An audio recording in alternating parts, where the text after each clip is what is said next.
Ó, meu bom dia, sejam todos bem-vindos a mais um vídeo de hoje. Meus companheiros, neste vídeo de hoje eu quero responder a uma dúvida de uma telespectadora que ela fala o seguinte. Eu vou passar para vocês aí na íntegra o WhatsApp que ela mandou para mim. Olha, é uma resposta assim para ela, para a dúvida dessa pessoa e de todos aqueles que veem esse vídeo, porque eu acredito que tem muita gente que tem esse mesmo problema. Então, beneficia todos no caso, né? Veja o que ela escreveu aqui. Uma pessoa que começou agora na igreja ainda não conhece o verdadeiro significado das palavras, pode agredir, humilhar e fazer motivo de sarro outras religiões e dizer que foi o Espírito Santo que mandou falar ou fazer esse tipo de atitude grosseira? E daí ela veio aqui uma pergunta, se uma pessoa que age dessa maneira, se está certo, se é correto, se pode fazer isso. Quer dizer, se a Bíblia dá respaldo para fazer isso. Nós vamos ver, prosseguir aqui mais para frente, a mensagem que ela mandou, né? E daí ela prossegue aqui, ó. Entrou há pouco mês na igreja e deram oportunidade a ele e começou a estudar teologia. Só que ele começou em rede social a atingir outras igrejas, ao qual tem ofendido pessoas dizendo que não é ele que está falando, mas sim o próprio Deus, humilhando outras denominações com ar de arrogância, e a igreja que ele frequenta dá glória a Deus pelas palavras ofensivas, e ele acha que estão glorificando ele. Nisso ele está se achando o próprio Deus. E pessoas que ali vão visitar estão se sentindo ofendidos. Ele fala aquilo que vem na boca sem respeito algum. Daí ele fala que jejua e faz oração na madrugada, e o Espírito Santo manda ele falar. Só que eu aprendi que Deus não manda humilhar ninguém e nem fazer zoeira de religião. Então aí está na íntegra, né, a mensagem que essa telespectadora me mandou pelo WhatsApp. E nós vamos, claro, a palavra de Deus, né? Vamos às escrituras e vamos ali nós vemos que é correto como que um obreiro da obra de Deus, seja pregador, seja ensinador, evangelista, como que ele deve se portar. Porque a atitude dessa pessoa aí, nós vamos ver vários pontos aí e de acordo com a palavra de Deus. Então, para isso, nós vamos aos primeiros versículos aqui, para nós entender. Veja, nós temos aqui no livro de Efésios, capítulo 4, os versículos 11 e 12, veja aqui o seguinte, ó. E ele mesmo, Jesus no caso, ele mesmo concedeu uns para apóstolos, outros para profeta, outros para evangelistas, e outros para pastores e mestres, com vistas ao aperfeiçoamento dos santos para o desempenho do seu serviço, para a edificação do corpo de Cristo. Tá. Notem que aqui está destacado apóstolos e profetas em azul, evangelistas, pastores e mestres em verde. Veja que são 5 dons que o próprio Senhor Jesus deu para a igreja com vistas ao aperfeiçoamento dos santos para a obra do ministério. Essas partes que são aqui em azul, ou seja, apóstolos e profetas, foi o Senhor Jesus que deu para a igreja, mas era um dom temporário. Por quê? Porque apóstolos e profetas, eles fizeram parte do fundamento da igreja, do alicerce. Então, a igreja, quando ela é comparada a um edifício que se está levantando, nós vemos o seguinte, que primeiro se faz o alicerce. Depois que o alicerce está pronto para receber as paredes, então é que é começado a edificar as paredes. Né? O alicerce está pronto, não se usa mais o alicerce, usa apenas como a firmeza ali. Ou seja, o alicerce não pode sair. As paredes levantadas sobre esse alicerce, não pode sair fora do alicerce. Agora, então, apóstolo e mestre, eles terminaram a função deles quando o último apóstolo morreu e o último profeta do Novo Testamento morreu. Agora, evangelistas, pastores e mestres são os que permanecem hoje e esses vão até o arrebatamento da igreja. Então, é esses evangelistas, pastores e mestres que nós temos de focar a obra do Senhor hoje na igreja. Então, sobre esses obreiros, né, sobre esses obreiros que trabalham na obra do Senhor, é que nós precisamos ver o perfil deles para nós poder entender, ter o discernimento se eles são verdadeiros obreiros do Senhor, se são ministros de Cristo, ou se são ministros de Satanás, ou se são ministros de si mesmo. Porque tem aqueles que promovem ao Senhor Jesus, promovem a Deus, tem aqueles que promovem o diabo, o reino do inferno, e tem aqueles que promovem a si próprio. Vamos ver a diferença aqui. Uma vez visto isso, vamos ao versículo seguinte. 2 Timóteo capítulo 2, versículo 15. Procura apresentar-te a Deus aprovado como obreiro que não tem de que se envergonhar, que maneja bem a palavra da verdade. Nós vimos aqui 3 mensagens nesse texto. Procura apresentar-te a Deus aprovado, é uma. Como obreiro de que não tem de que se envergonhar, é luz, e que maneja bem a palavra da verdade.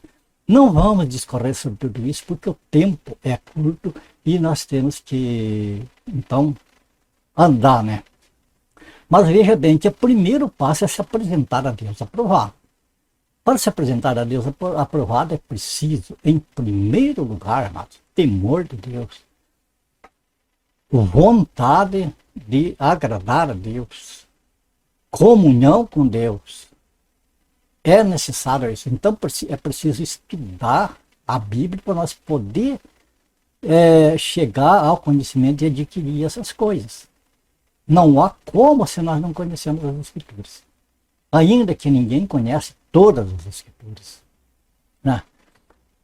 Como obreiro que não tem de que se envergonhar, quer dizer, como aquela pessoa que tem maturidade para poder, então, discernir e falar para as pessoas, que maneja bem a palavra da verdade. Então, um obreiro, para ele ser aprovado e ele não passar vergonha, o que ele tem de fazer? Ele tem que manejar bem a palavra da verdade. Esse maneja bem, essa palavra maneja bem, ela significa um corte reto, um corte perfeito, cortar de uma maneira perfeita. Como eu já cansei de falar isso em outros vídeos, como um cirurgião, por exemplo. Imagine eu ir fazer uma cirurgia do coração numa pessoa, eu vou matar essa pessoa, porque eu não sei onde cortar. A gente nota que o cirurgião, ele delineia o lugar onde vai ser feito o corte, né? Ele delineia ali com tinta nanquim. Enfim, é uma série de procedimentos para executar aquela cirurgia. Não é de uma maneira simples chegar e qualquer pessoa chegar e cortar. Tem que ser uma pessoa que esteja habilitada para aquela tarefa. Assim é o obreiro, amados. O obreiro que maneja bem a palavra de Deus, a palavra da verdade, é aquela pessoa que aprendeu nas Escrituras a cortar as Escrituras nos lugares certos. Porque as Escrituras, amados, é como um quebra-cabeça, que tem como um amontoado ali de coisas. Um quebra-cabeça é um panorama e precisa juntar as peças e colocar no lugar certo para poder, então, ver aquele desenho, o que significa.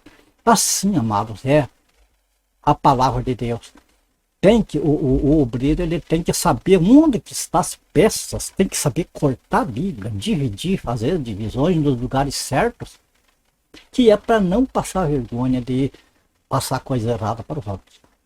Uma vez entendido isso, vamos para o próximo versículo.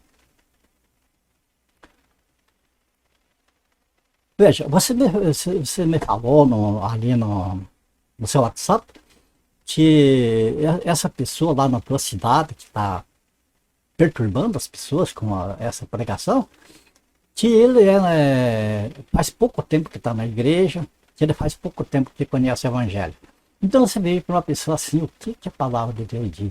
1 Timóteo capítulo 3, versículos 6 e 7. Um obreiro, aqui está falando do bispo, em si da pessoa que trabalha na obra de Deus de alguma maneira, né, que não seja neófito para não suceder que se ensoberbeça e incorra na condenação do diabo. Pelo contrário, é necessário que ele tenha bom testemunho dos de fora, a fim de não cair no opróbrio e no laço do diabo. Veja que aqui mostra que o neófito é aquela pessoa que pode se ensoberbecer e pela soberba cair no laço do diabo. Olha que terrível. Olha que terrível como uma igreja pode queimar um obreiro. Uma igreja que não tem a visão daquele obreiro, qual é o chamado dele, para colocar ele no lugar certo. Então, veja, essa palavra neófito significa novo na fé. É diferente de um jovem, por exemplo, que ele é novo na idade, mas que ele nasceu num lar cristão, aprendendo, sendo ensinado já desde criança, né, as escrituras, e ele está inteirado então das coisas de Deus, e ele é novo, mas ele já tem um conhecimento o suficiente para que ele possa então ser um obreiro do Senhor. Agora aqui ele pode ser um velho de barba branca, mas que se converteu ontem. Ele tem que primeiro aprender para depois sair falando das coisas de Deus, percebe? Então veja bem, eu não sei se essa pessoa que é citado ali no WhatsApp é novo em idade ou se é novo na fé. São coisas diferentes. Veja bem, enquanto uma pessoa nova na idade não tem problema de ser um obreiro. Mas tem as condições para ser. 1 Timóteo capítulo 4, versículo 12, o apóstolo Paulo fala de Timóteo, que ele conhecia muito bem Timóteo. Então o apóstolo Paulo, ele permitiu que Timóteo, ele fosse um obreiro do Senhor. Mas veja por quê. Ninguém despreza a tua mocidade. Pelo contrário, torna-te padrão dos fiéis na palavra, no procedimento, no amor, na fé, na frieza. Então você nota que aqui ninguém despreza a tua mocidade. Não é a idade dele que ia influir para ele ser um obreiro. Mas, no entanto, o perfil dele como obreiro, este aqui é que era necessário. Agora, por que o apóstolo Paulo colocou, no caso, Timóteo para ser um obreiro na obra do Senhor, sendo que ele era jovem? Aqui está a resposta. O próprio apóstolo Paulo que falou que o neófito ele corre o risco de se ensoberbecer e cair no laço do diabo, ele permitiu um jovem aqui ser obreiro, mas veja as credenciais desse jovem. O apóstolo Paulo conhecia ele muito bem. 2 Timóteo capítulo 1, versículos 4 e 5, ele fala: lembrado das tuas lágrimas, estou ansioso por ver-te, para que eu transborde de alegria. Pela recordação que guardo de tua fé. O apóstolo Paulo conhecia a fé dele. Tua fé sem fingimento, a mesma que primeiramente habitou em tua avó Loide e em tua mãe Eunice, e estou certo de que também em ti. Então, enquanto uma pessoa nova na fé é um perigo para a obra de Deus, um jovem que está alicerçado desde criança na palavra de Deus e que mostra, que dá o seu testemunho de que está alicerçado na palavra de Deus, é uma bênção para a obra de Deus. Mas veja que Timóteo, da onde que vinha a capacidade dele? Claro que é de Deus. mas através de pessoas, através da sua avó e da sua mãe, que tinha uma fé provada. E ele também, o apóstolo Paulo, conhecia ele, sabia que era. Então ele tinha as credenciais, as condições para ser um obreiro, para manejar a palavra de Deus. Ele tinha condições de manejar bem a palavra de Deus, porque ele conhecia, ele sabia fazer as divisão, ele sabia fazer os cortes. Essa divisão, esses cortes que eu falo, por exemplo, quando nós lemos a Bíblia, nós temos de ter em mente a quem, ali no caso, o Espírito Santo está se dirigindo ali. Se é ao povo de Israel, ou se é à igreja, que são coisas diferentes, você está falando daqueles que estão debaixo da lei ou daqueles que estão debaixo da graça, e assim por diante, as várias divisões que tem na palavra de Deus. Tem-se que estudar e conhecer isso. E Timóteo, ele conhecia, então, apesar da sua juventude, ele estava capacitado para ser um obreiro da obra do Senhor. Vamos a mais um versículo agora. Então nós vimos ali tudo, né, a respeito do que pode e do que não pode no obreiro da obra de Deus. Isso seja o evangelista, seja o pastor, seja o mestre. Agora vamos ver aqui, ó, 1 Coríntios capítulo 2, versículo 16, veja o que diz. Pois quem conheceu a mente do Senhor que o possa instruir? Quer dizer, quem que conheceu a mente de Cristo que possa ensinar a ele? Posso dizer que aquilo que ele deixou, daquilo que ele falou e deixou para nós possamos fazer diferente. Ninguém conheceu a mente de Cristo. Mas o que o apóstolo Paulo diz? Nós, porém, temos a mente de Cristo. Os apóstolos tinham a mente de Cristo e é preciso que a igreja do Senhor Jesus tenha a mente de Cristo. Ter a mente de Cristo que é antes de qualquer ação, antes de qualquer palavra, nós pensar assim, se essa palavra, ou, no caso fosse Jesus que fosse responder, que fosse passar para alguém um ensinamento, uma exortação, fosse Jesus agora, que o que é que ele diria? Então, vamos tirar do coração aquilo que o Senhor diria. Vamos ter a mente de Cristo, como que o Senhor agiu. Para isso, eu preciso conhecer as Escrituras para saber como que o Senhor agiria nos diversos momentos que ele esteve aqui na Terra, né? Como que ele agiria nas diversas ocasiões aqui que se apresentavam para ele, que foram inúmeras, e nós podemos aprender isso. Ou como ele agiria em determinado caso. Então, a igreja de Cristo tem que ter a mente de Cristo para ser um obreiro aprovado. O que mais? João, capítulo 8, versículo 44 a 47. Veja aqui uma maneira como Deus, como o Senhor Jesus agiu numa situação, e nós vamos ver uma maneira totalmente diferente que o Senhor agiu em outra situação. Por isso, o obreiro de Deus tem que estar capacitado para ele manejar bem. Quer dizer que para fazer esses cortes, essas divisões que tem da palavra de Deus, saber cortar no lugar certo e separar as coisas. Não querer embolar tudo. Eu leio o versículo, aprendi esse versículo e assim acabou. Não, tem situações. Vamos lá.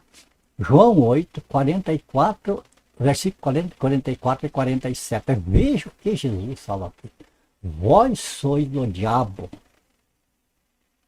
Palavra pesada, né? Na lata, assim, vocês são do diabo, que é o vosso pai, e quereis satisfazer-lhe os desejos.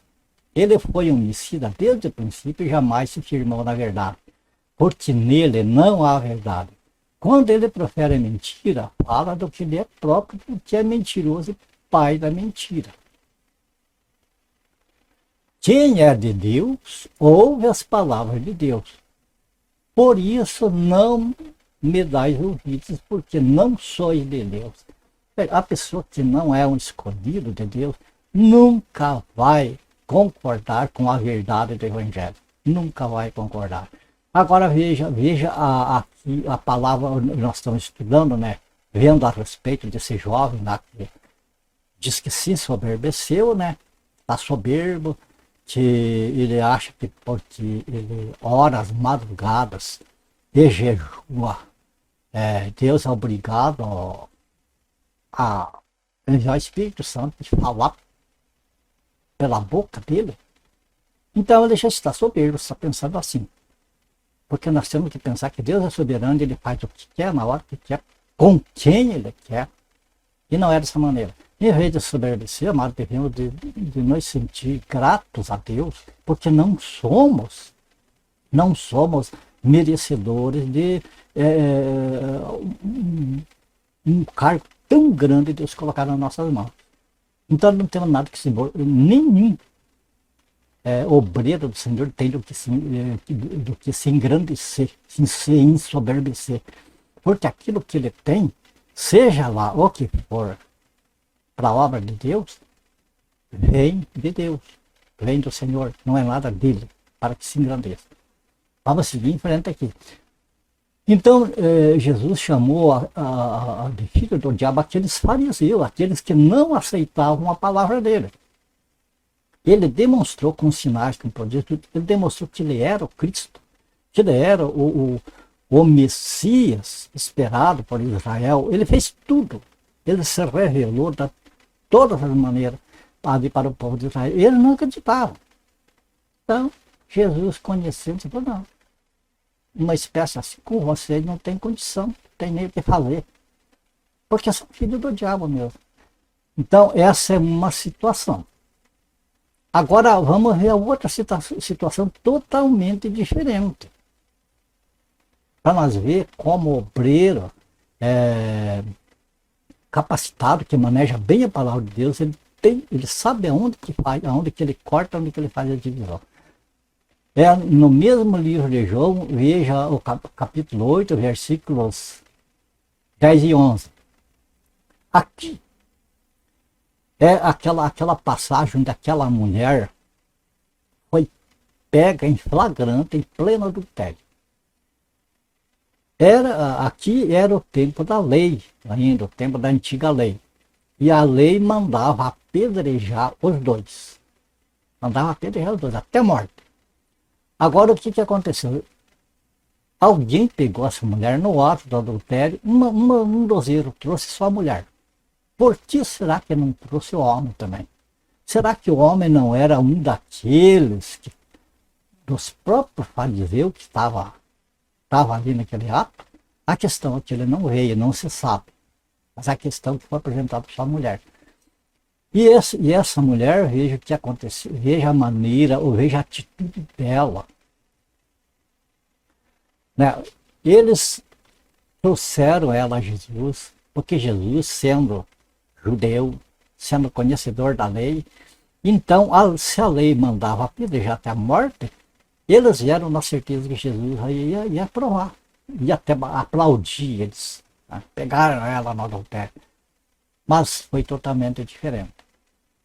Quando, então, ali eles chegaram e apresentaram essa mulher para o Senhor Jesus ficou em silêncio, escrevendo na terra, e depois que levantou dali, falou, primeiro, o que não tiver pecado, seja o primeiro a tirar uma pedra.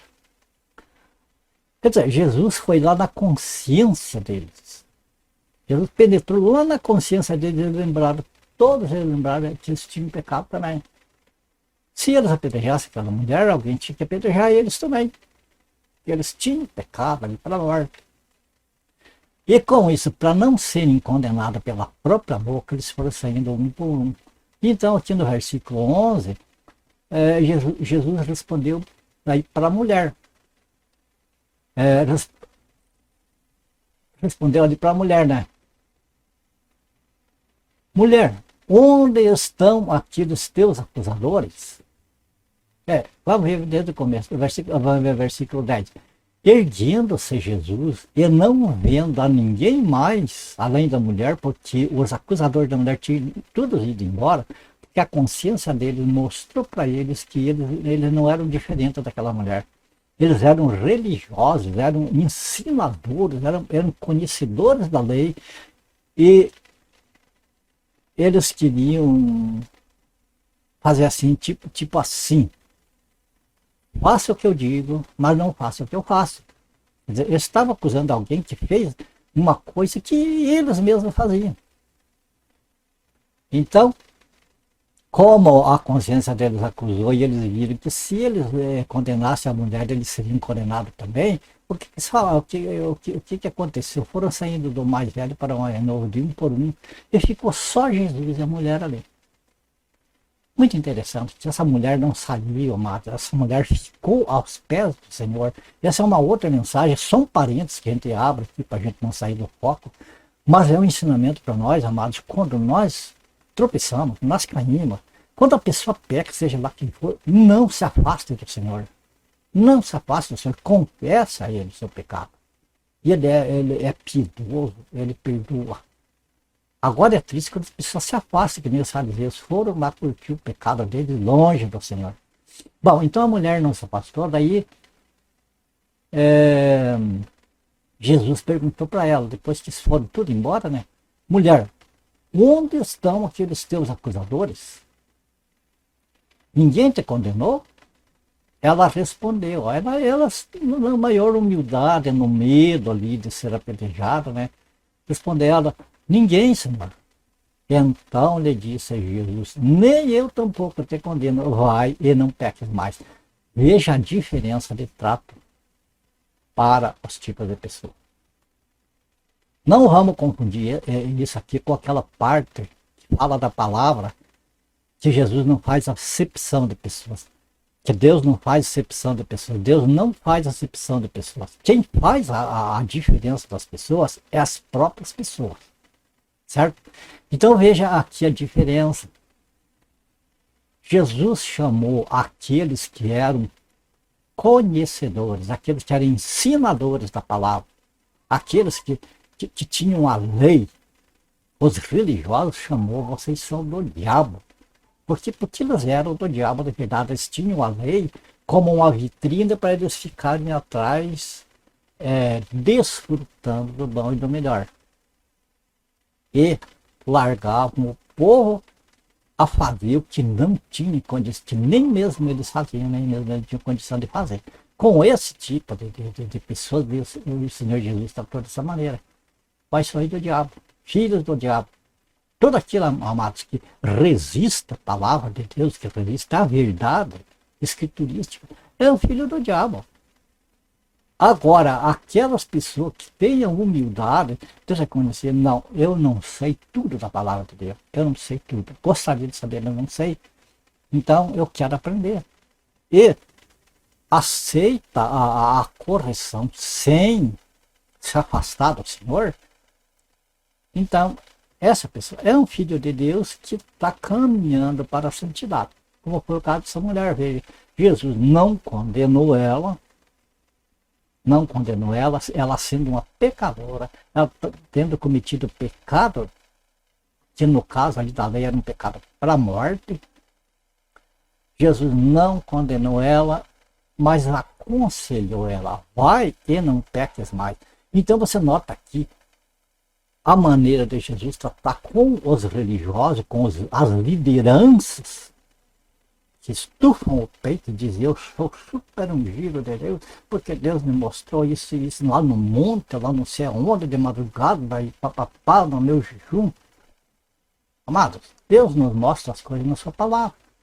Consta aí. Está vendo? Não é no monte, não é na madrugada, não é no jejum. Que nós estamos aprendendo isso, que o próprio Deus está falando com nós através da sua palavra que você está lendo aí na sua telinha. Percebe como que Deus fala conosco? E aqui, agora quando nós saímos fora disso aqui, nós caímos no perigo de crer na mentira, sem saber de si, cair no laço do diabo e ter problemas na frente. Então, a mente de Cristo é essa, Marcos. Saber a situação, o que é que vai se fazer naquela situação. Agora vamos ver aqui, estamos quase terminando. 1 Coríntios, capítulo 9, versículos 20 a 23. Aqui, veja como o apóstolo Paulo sabia dividir, cortar, separar, fazer a separação nas escrituras. Ele não confundia as coisas. Dom de Deus, claro. Vamos lá. procedi para com os judeus como judeus, a fim de ganhar os judeus. Veja a sabedoria. Para os que vivem sob o regime da lei, como se eu mesmo assim vivesse. Quer dizer, para o judeu, eu procedi como um judeu. Eu conversei com eles como sendo um judeu. Para aqueles que estavam debaixo do regime da lei, eu conversei com eles sobre a lei. Eu não sentei os pés, não fiz assim, papá. Eu conversei com eles como alguém que entende da lei.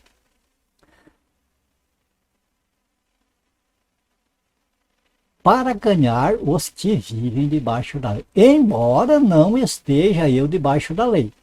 O apóstolo Paulo estava debaixo da lei de Cristo, da graça. Outra lei que é dada para a igreja, não a mesma lei de Israel. Aos sem lei, aos que não pertenciam a Israel, que não conheciam a lei dada a Israel, né? Ao sem lei, como se eu mesmo fosse. Quer dizer, como se eu também fosse sem lei. Não estando sem lei para com Deus, mas debaixo da lei de Cristo, para ganhar os que vivem fora do regime da lei. Fiz-me fraco para com os fracos, com o fim de ganhar os fracos. Fiz-me tudo para com todos, com o fim de por todos os modos salvar alguns. Tudo faço por causa do Evangelho, com o fim de me tornar cooperador com ele. Amado, esse aqui é o pensamento que o obreiro do Senhor tem que ter. O que é que eu faço nesta ou naquela outra situação para mim cooperar com o Evangelho? Ou qual é a missão do Evangelho? Salvar. A missão do Evangelho é levar pessoas a Cristo, é levar pessoas a conhecer o Senhor Jesus, é levar a pessoas a reconhecer os seus pecados, a conhecer a sua condição de perdido, que ele precisa do Senhor Jesus para ter a vida eterna.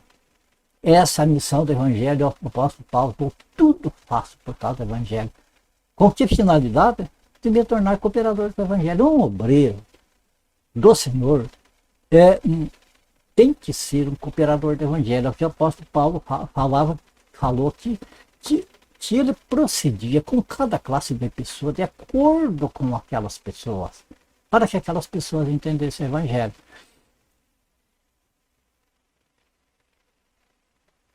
E agora, para nós concluir, eu quero até responder para você que mandou o WhatsApp para mim, e para todos que me assistem, como a pergunta era a respeito de aquele cidadão, o que eu estava falando, estava certo, estava errado, não?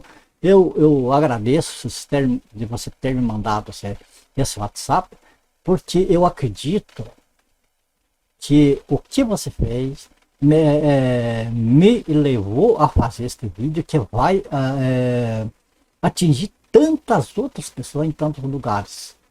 E muitas pessoas serão edificadas, terão um entendimento aberto. Então você que me mandou este e-mail, você é uma cooperadora com o Evangelho de Cristo. Talvez você nem perceba a mão de Deus trabalhando aí na tua vida. E você trabalhando como cooperadora do Evangelho. Que Deus te abençoe sempre.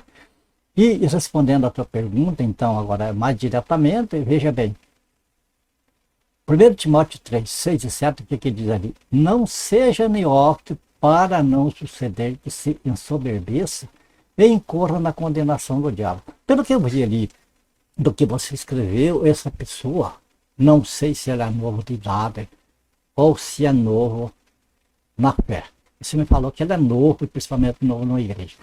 Agora você vê o seguinte, se ele sendo novo na fé, não importa a idade dele, ele não deveria estar pregando o Evangelho.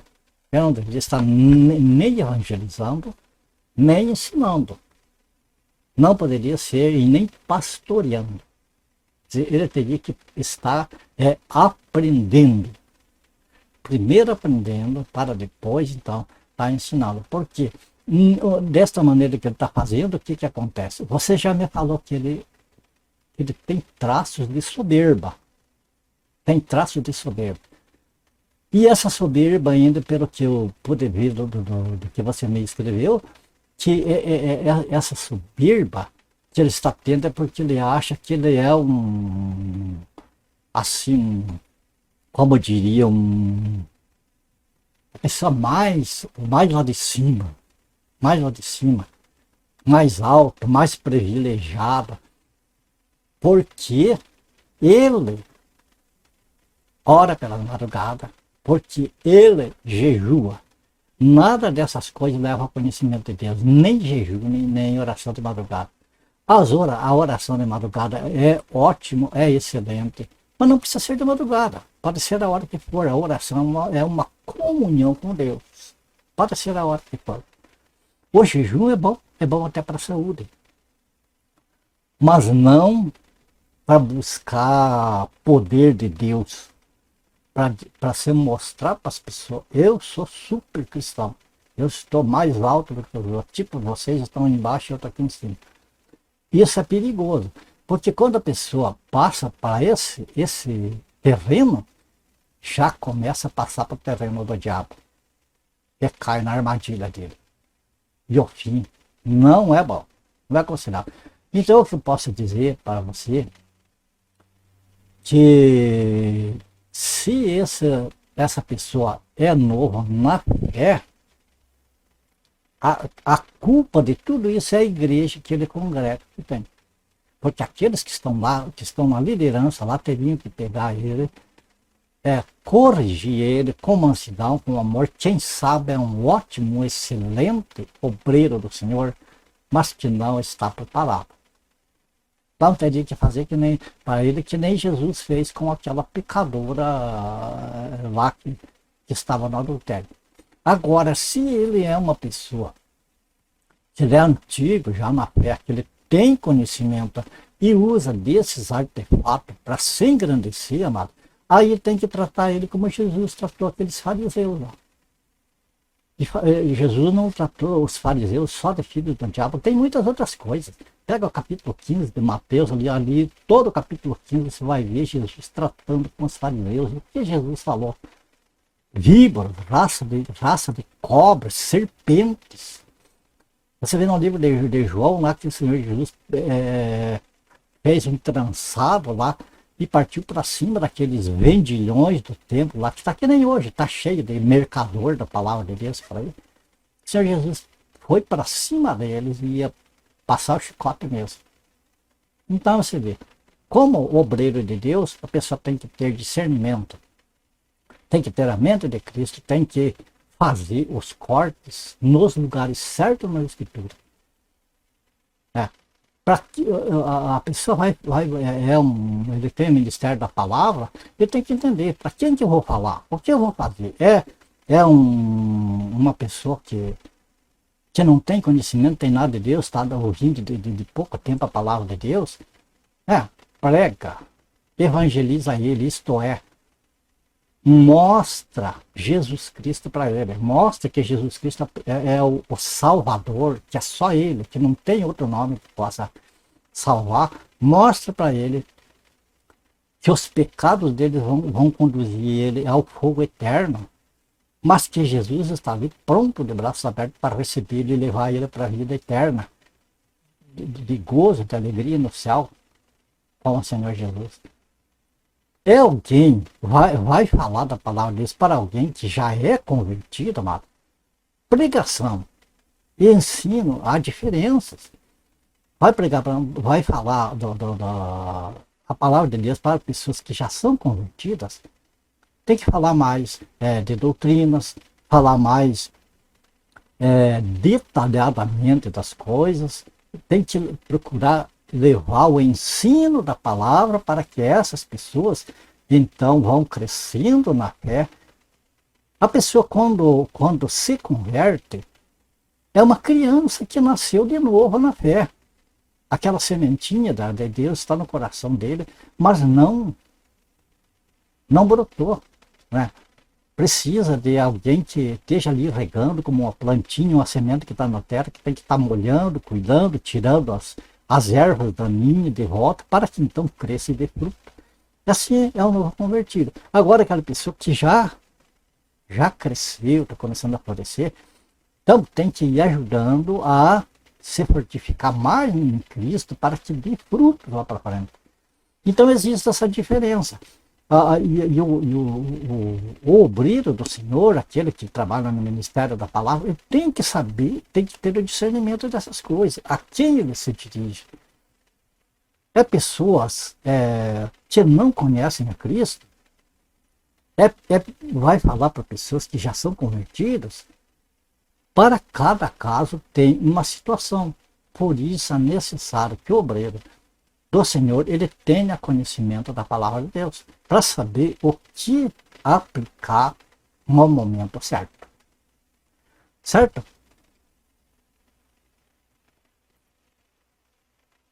Eu quero crer que por aqui nós podemos encerrar esse vídeo.